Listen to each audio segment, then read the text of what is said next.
Hello everyone. In this video, let's look at the application of Bayes theorem.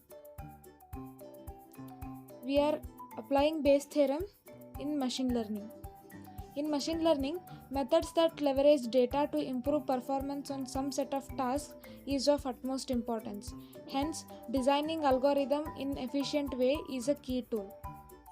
An algorithm for machine learning can be thought of as a hypothesis about the relationships in the data, such as relationship between input X and output Y. The practice of applied machine learning is the testing and analysis of different hypotheses on a given data sheet. Now let's apply Bayes theorem. Bayes theorem provides a probabilistic model to describe the relationship between data and hypothesis H. Here Bayes theorem gives the relationship between data D and hypothesis H.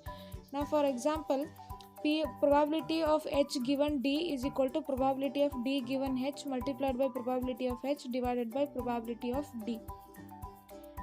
Bayes theorem provides a way to calculate the probability of hypothesis based on its prior probability, the probabilities of observing various data given the hypothesis and the observed data itself. That is what we have wrote here. Let's define what we wrote. Under this framework, each piece of the calculation has a specific name. Probability of H given D, posterior probability of the hypothesis, that is what we are calculating here, and probability of H, prior probability of the hypothesis. This is given. This gives a useful framework for thinking about and modeling a machine learning problem. Now we have applied Bayes theorem. Let's analyze the results. If the probability of observing the data increases, then the probability of the hypothesis holding given the data P of H given D decreases. We can see this by the formula.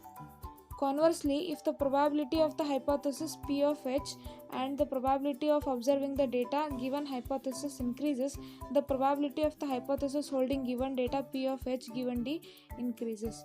This is also evident from the data. So this is how we can predict the hypothesis statistically by applying Bayes theorem. Thank you.